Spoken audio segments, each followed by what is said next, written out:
Hello students, अब हम लोग कंटिन्यू कर रहे हैं जो टॉपिक्स अभी हम लोग लास्ट में लिए थे। इसमें अभी हम लोगों ने क्या डिस्कस कर लिया था? We have discussed properties of charges. हम लास्ट जो डिस्कस किया था वो प्रॉपर्टीज ऑफ चार्जेस डिस्कस किया था। अब इसमें हम लोगों ने कुछ बेसिक प्रॉपर्टीज ली थी। We have discuss some other properties also. उसके बेसिस पर अभी हम लोगों ने कुछ न्यूमेरिकल्स भी किए थे। अब हम लोग क्या करेंगे,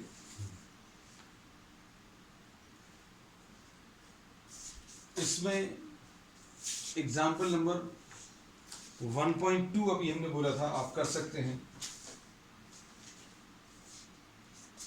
example 1.2 NCERT.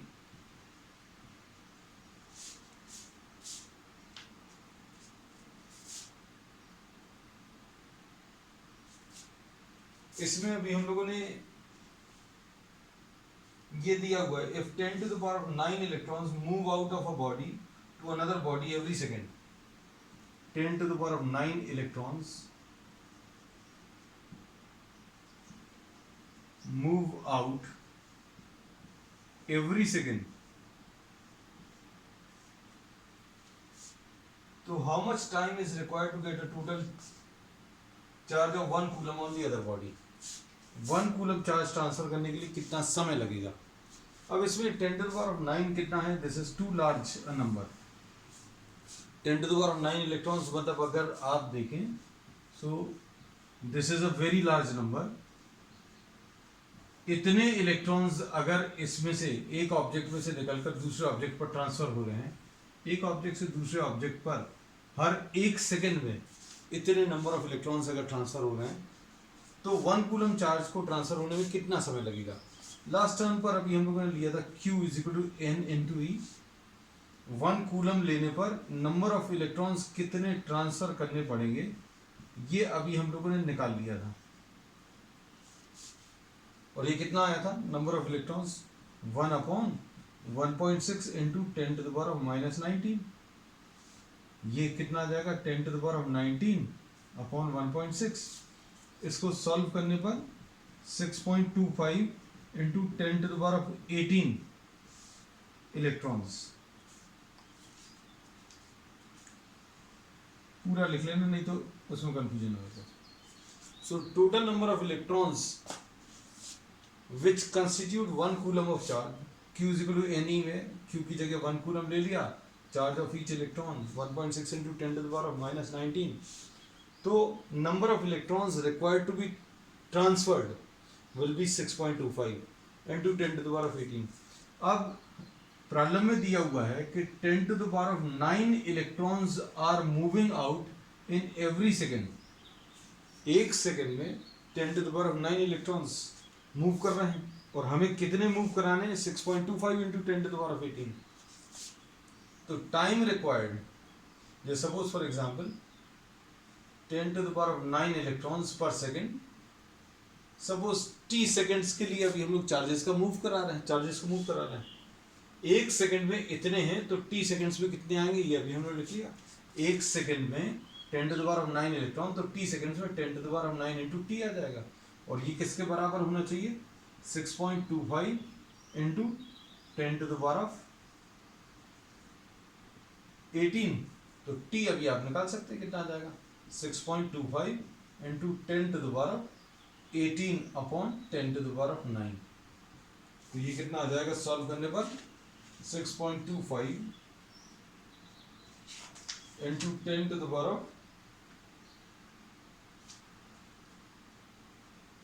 9 seconds.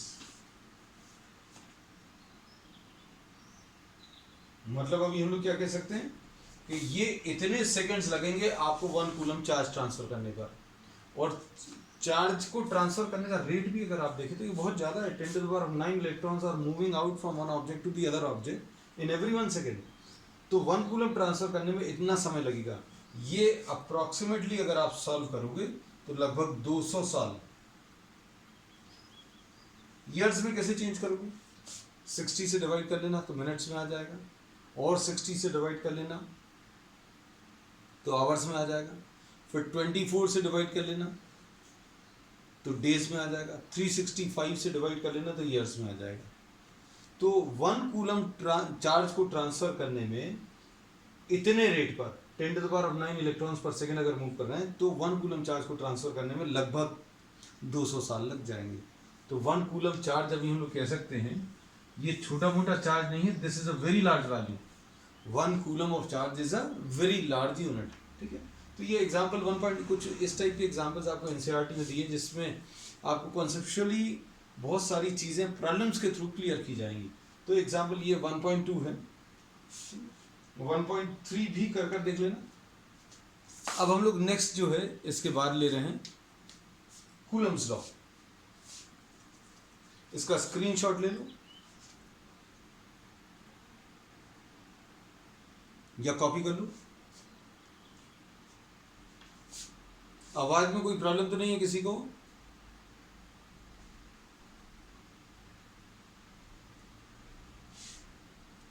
Next,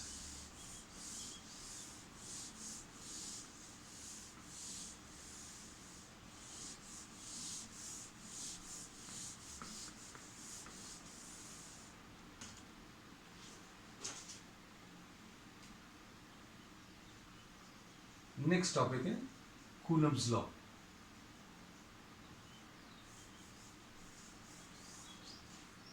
Coulomb's law जो है ये this is a inverse square law.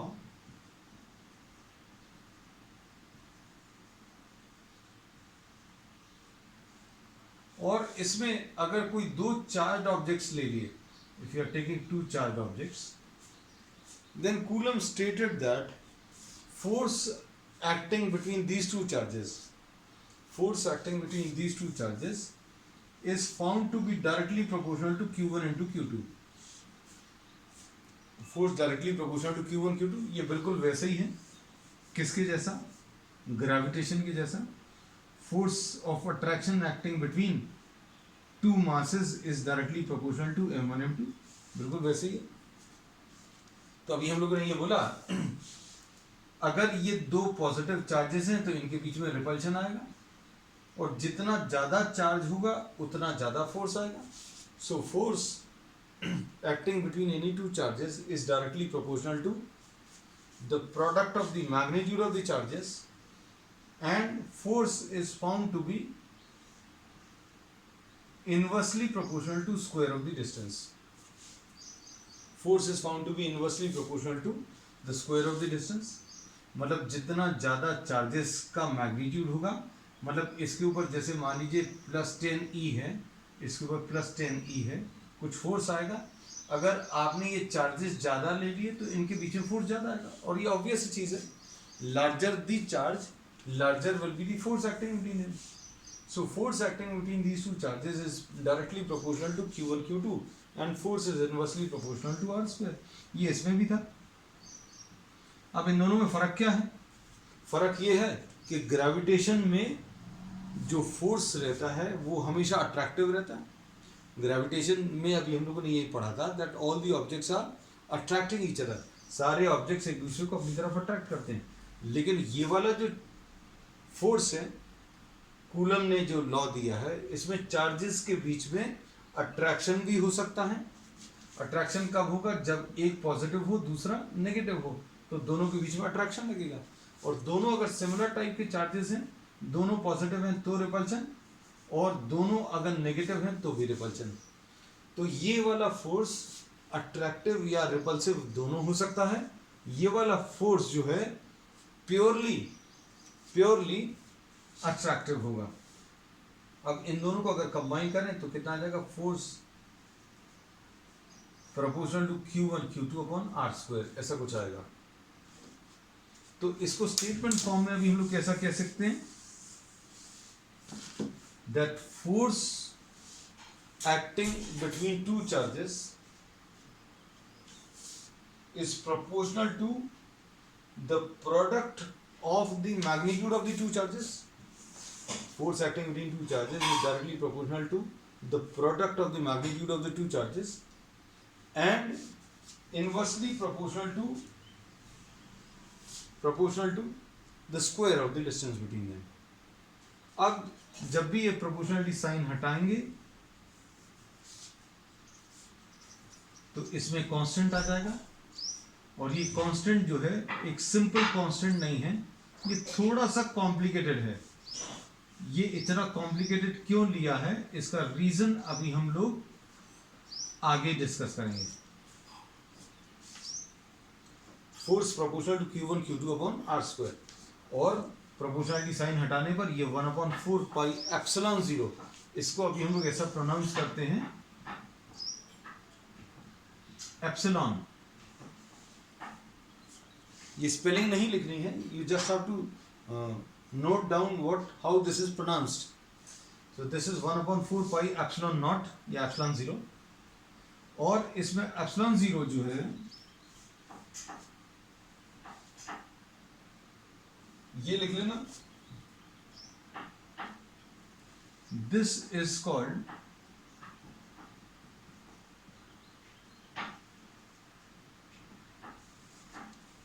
इसको अभी हम लोग परमिटिविटी बोलते हैं, परमिटिविटी ऑफ फ्री स्पेस। साथ में लिखते जाना ये सारी चीजें।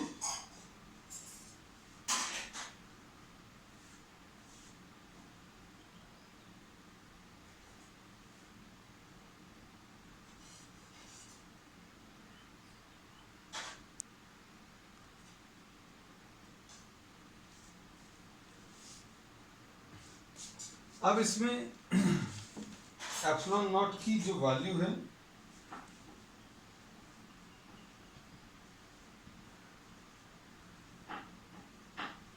वो लिख लेना, this is 8.854 into 10 to the power of -12। 8.854 into 10 to the power of -12। Units अगर आप देखें, अगर इसकी यूनिट निकालनी है तो ये तो ऊपर चला जाएगा, ये नीचे आ जाएगा। ये कूलम में मेजर होता है, ये भी कूलम में मेजर होता है, ये मीटर में, ये नीचे आकर न्यूटन। तो इसकी जो यूनिट्स आएंगी वो यूनिट्स क्या रहेंगी, coulomb square upon newton metre square. लिख लेना ये।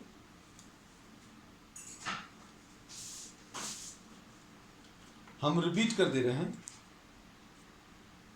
क्या, force acting between two charges is directly proportional to the product of the two charges and inversely proportional to what, the square of the distance।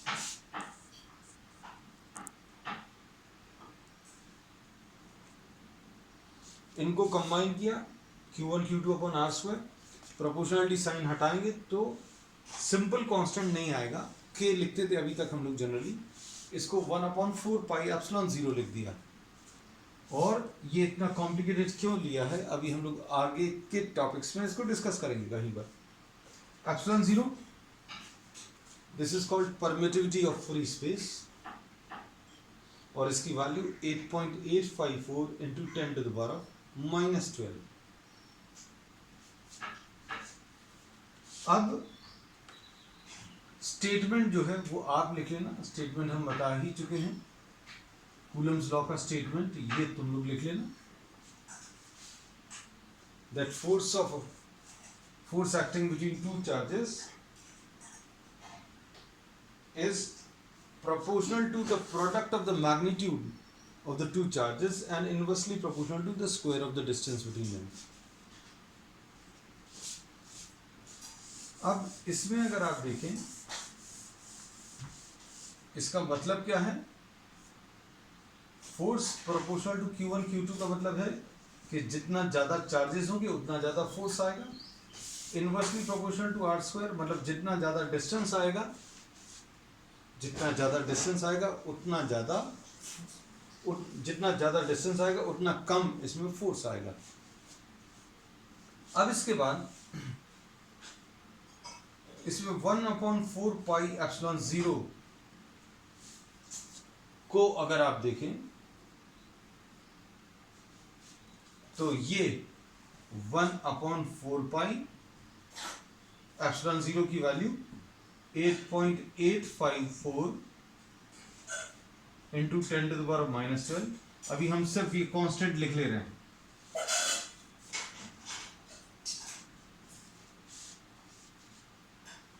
Four pi लिखा हुआ है, पाई की भी value चाहो तो अभी आप रख सकते हो। 22/7। ये सबको अगर आप सॉल्व करोगे तो ये 9 इंटू 10⁻⁹ आएगा। तो अभी हम लोग ये इसलिए सॉल्व करके बता दिया क्योंकि इसको अभी हम लोग डायरेक्टली यूज करेंगे। 9 इंटू 10⁻⁹ और ये 9 इंटू 10⁻⁹ अगर है इसकी वैल्यू, तो यूनिट्स अगर आप देखें ये आ जाएगी newton metre square upon coulomb square.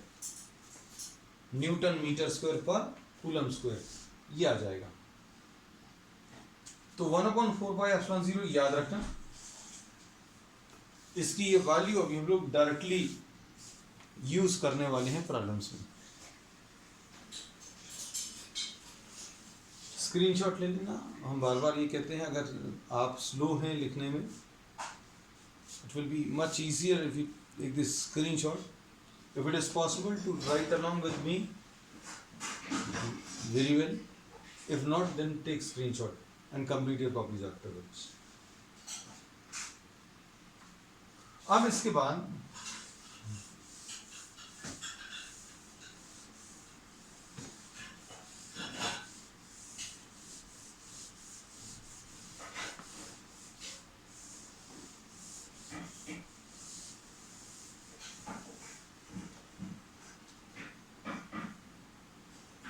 f की वैल्यू 1/4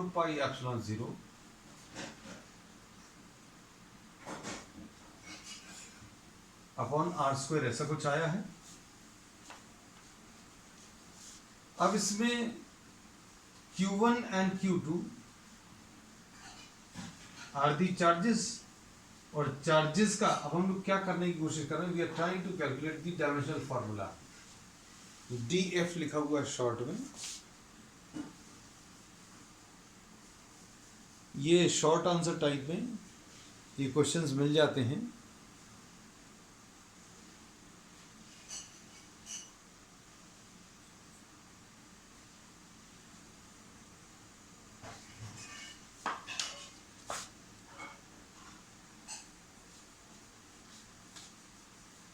Q1 Q2 चार्जेस हैं, तो Q का अभी हम लोग डायमेंशनल फार्मूला ले चुके हैं, I into T last term पर लिया है। तो ये फोर्स का MLT-2 है। 1/4 ये आएगा, और इसको अभी हम लोगों ने I इंटू टी लिखा, इधर पर भी I इंटू टी लिखा, और ये डिस्टेंस का स्क्वायर है तो ये L² लिख लिया।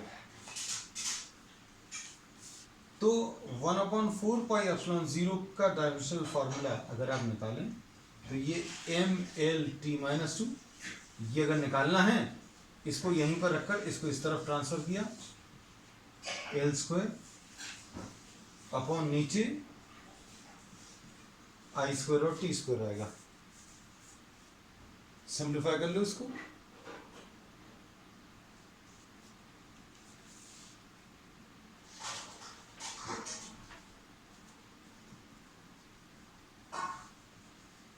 कितना आ जाएगा,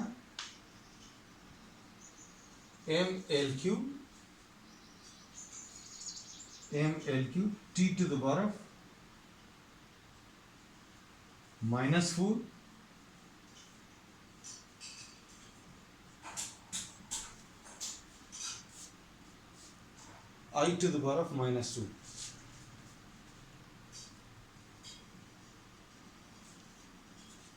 ऐसा कुछ। तो ये 1 मार्क में क्वेश्चन बनता है। 1/4 की वैल्यू, फिर 1/4 की यूनिट्स क्या है, 1/4 का डायमेंशनल फार्मूला क्या है। अब इसके बाद यही चीज जो है थोड़ा सा कंफ्यूज करने के लिए एप्सिलॉन जीरो का पूछ लेते हैं। एप्सिलॉन जीरो की वैल्यू भी मालूम है 8.854 इंटू 10⁻12, यूनिट्स भी मालूम है। एप्सिलॉन जीरो की यूनिट्स क्या थी, coulomb square upon newton metre square. Dimensional formula 1/4 epsilon zero का जो फार्मूला है ये 1/एप्सिलॉन जीरो है। एप्सिलॉन जीरो अगर ऊपर ले लेंगे तो ये उल्टे हो जाएंगे, इनवर्स या reciprocal. m to the power of -1, l to the power of -3,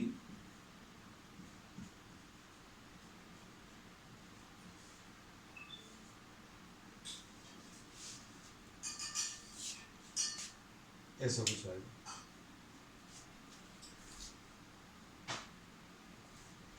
अब इसमें नेक्स्ट अभी हम लोग आगे देखें। हम लोगों ने इसमें ये बोला था कि ये जो फॉर्मूला है that is similar to what we have already done in gravitation. दोनों में डिफरेंस अगर आप देखें, ध्यान से देखना,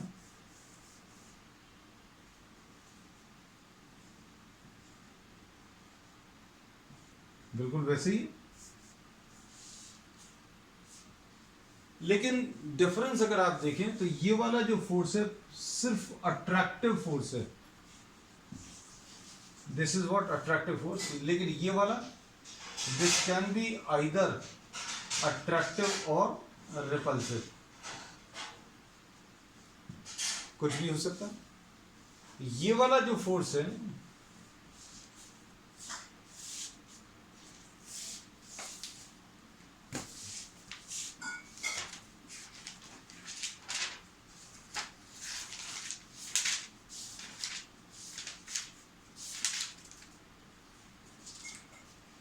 ये बहुत वीक फोर्स है, क्योंकि इसमें g की वैल्यू जो है 6.67 इंटू 10⁻11 है।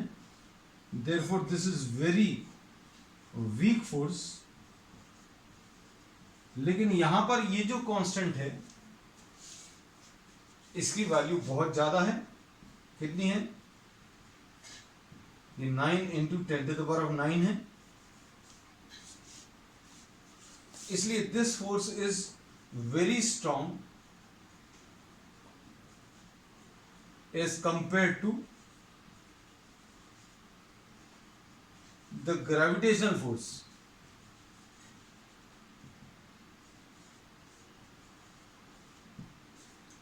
ग्रेविटेशनल फोर्स के कंपैरिजन में ये वाला फोर्स जो है बहुत बड़ा है। बहुत बड़ा क्यों होगा, उसका कारण क्या है? उसका कारण ये है कि ये वाला जो कांस्टेंट है, ये जो नंबर मल्टीप्लाई हो रहा है ये बहुत बड़ा है। यहां पर ये जो नंबर मल्टीप्लाई हो रहा है ये नंबर बहुत छोटा है। अब इसमें ये जो अभी हम लोगों ने डिस्कस किया है, इसके बेसिस पर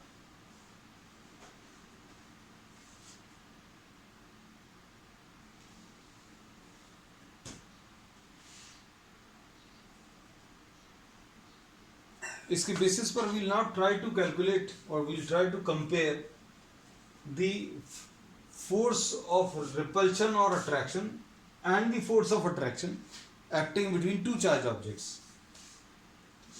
इस टाइप का एक प्रॉब्लम एग्जाम्पल 1.4 में है एनसीईआरटी में, लेकिन हम वो नहीं करा रहे, हम थोड़ा सा चेंज कर देंगे।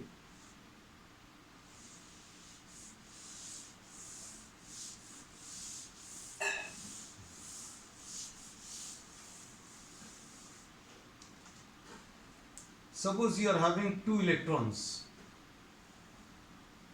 दो इलेक्ट्रॉन्स हैं। ये दोनों इलेक्ट्रॉन्स एक दूसरे को रिपेल करेंगे। क्यों? क्योंकि दोनों नेगेटिवली चार्ज हैं। तो ये जो फोर्स ऑफ रिपल्शन है इसको Fe मार्क कर दिया, और ये दोनों फोर्सेस, ये दोनों चार्जेस जो हैं एक दूसरे को अट्रैक्ट भी करेंगे। किसके कारण? ग्रेविटेशन फोर्स के कारण। ये अभी हम लोगों ने पढ़ा है क्या, कि all the objects in this universe are attracting each other. तो ये इलेक्ट्रॉन्स अपने एक दूसरे को अट्रैक्ट भी करेंगे। अब ये बात अलग है कि इन दोनों के बीच में जो रिपल्शन है वो बहुत ज़्यादा रहेगा as compare to the attraction acting between the two. तो ये जो ग्रेविटेशनल फोर्स है उसको Fg से रिप्रेजेंट किया, आप चाहो तो साथ में नोट कर सकते हैं, gravitational force of attraction between two electrons, और Fe क्या है?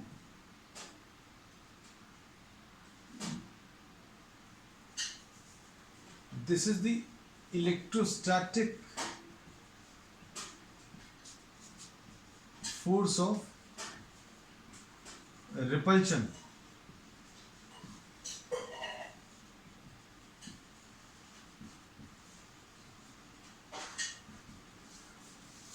Between the two electrons.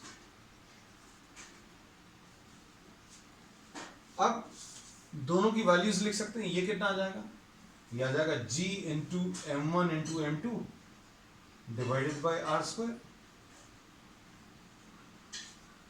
दोनों के बीच का जो डिस्टेंस है वो R है। इसमें M1 एंड M2 क्या रहेगा? These will be mass of the electrons. और फोर्स ऑफ रिपल्शन का फॉर्मूला क्या रहेगा? 1/4 pi epsilon 0 Q1 Q2 upon R square.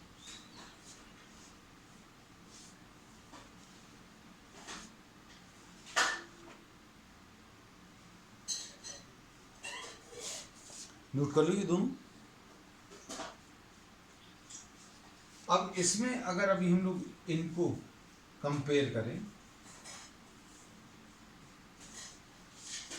Fe upon Fg,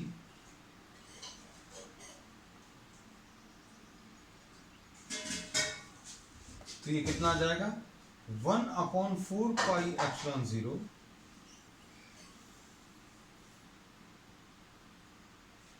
Q1 Q2। Q1 कितना है? पहला चार्ज E के बराबर है, और Q2 दूसरा चार्ज भी E के बराबर है, तो E इंटू ई लिख लिया अपॉन आर स्क्वायर, अपॉन नीचे कितना है? G into M into M। दोनों सेम क्यों लिख लिए? क्योंकि दोनों इलेक्ट्रॉन्स हैं, दोनों के मासेस सेम होंगे, अपॉन आर स्क्वायर। यहां पर आर स्क्वायर और आर स्क्वायर कैंसिल होगा। वैल्यूज अगर आप रखें तो ये कितना आ जाएगा अप्रोक्सीमेटली? ये वाला 9 इंटू 10⁻9 है, और ये कितना है? 6.67 इंटू 10⁻11, ऐसा कुछ आएगा। और ऊपर वाले नंबर्स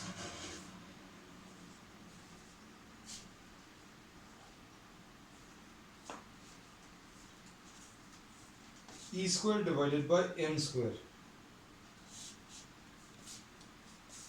अब इसमें वैल्यूज रख लो। E की वैल्यू कितनी है?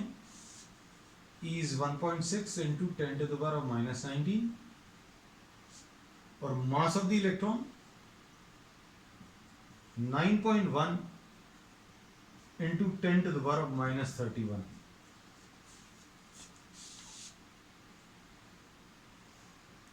तो ये कितना आ जाएगा?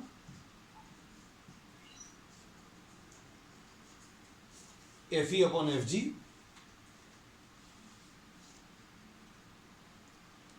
Fe कितना है?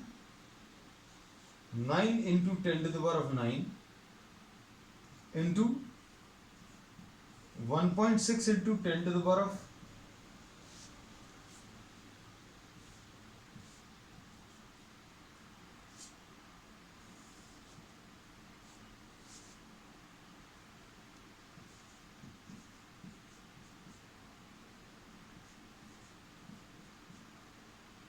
और नीचे कितना है?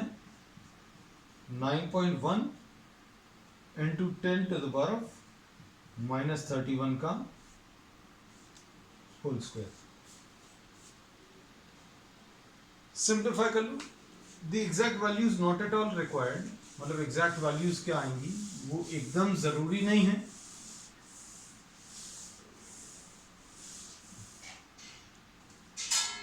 एक रफ आइडिया भर लग जाए कि ये वाली वैल्यूज कितनी बड़ी हैं। देखो नंबर्स अभी हम लिख लिए ना, 9, 6.67, और नंबर क्या है? 1.6 इंटू 1.6, और नीचे नंबर्स क्या है? 9.1 इंटू 9.1। अब 10 के पावर्स देख लो,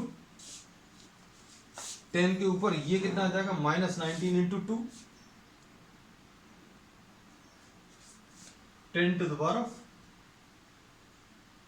-38 आया ऊपर।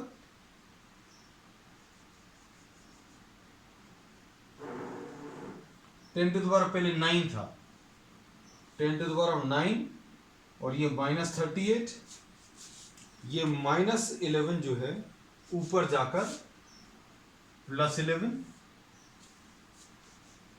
और ये कितना है, -31 इंटू 2, ये -62 हो जाएगा, जो कि ऊपर जाकर +62 आएगा। अब इसमें अप्रॉक्सीमेटली ये तो आप कैंसिल कर सकते हैं, तो ये 2.56 upon 6.67 into 9.1 into 10 to the power, ये नंबर्स कितने आ जाएंगे अगर आप देखें, 9 + 11 20, 9 + 11 20 + 62 82 आ जाएगा, 82 -38, ये अप्रॉक्सीमेटली 44 आएगा। तो हम लोग ये कह सकते हैं, आप थोड़ा सा इसको कैंसिल अगर करें तो 10 to the power 43 approximately, 10 to the power 42 और 10 टू द पावर 43 के बीच में FE अपॉन FG। हम लोगों को इस टाइप के प्रॉब्लम्स में सिर्फ ऑर्डर की जरूरत रहती है, ऑर्डर मतलब 10 के ऊपर कितना पावर आ रहा है। तो इसमें अभी हम लोग ये कह सकते हैं कि the electrostatic force is 10 to the power 43 times the gravitational force. Electric force is 10 to the power 43 times the gravitational force। मतलब अगर अभी हम लोग ये बोलें कि दो इलेक्ट्रॉन्स को अगर आप देखें तो ये दो इलेक्ट्रॉन्स एक दूसरे को रिपेल कर रहे हैं, इलेक्ट्रोस्टैटिक फोर्स के कारण या कूलम्ब फोर्स के कारण रिपेल कर रहे हैं, और ग्रेविटेशनल फोर्स के कारण ये दोनों अट्रैक्ट कर रहे हैं।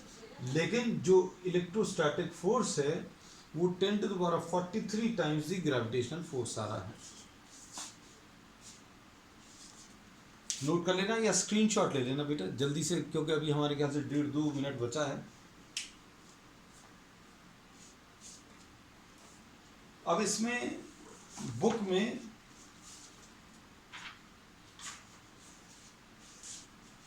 प्रॉब्लम नंबर 1.4 से मिलता जुलता है, हमने ये 1.4 एग्जैक्टली वही नहीं करा है।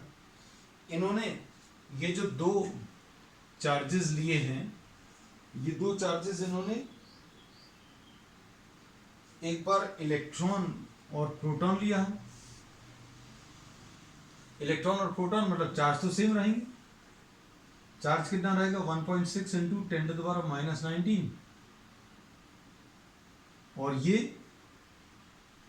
भी 1.6 इंटू 10 टू द पावर -19, लेकिन मास में अंतर आ जाएगा। इसका मास 9 इंटू 10 टू द पावर -31 आएगा, और प्रोटॉन का मास 1.67 इंटू 10 टू द पावर -27, ये kg, ये भी kg।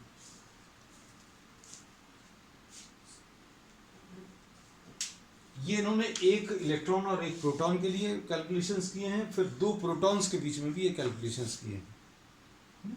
तो आज आप कोशिश करना ये एग्जाम्पल नंबर 1.4 और एग्जाम्पल नंबर 1.3 कंप्लीट कर लें। फिर इसमें एक्सरसाइज में भी साथ में जो प्रॉब्लम्स कर सकते हैं वो कंप्लीट करते चलना।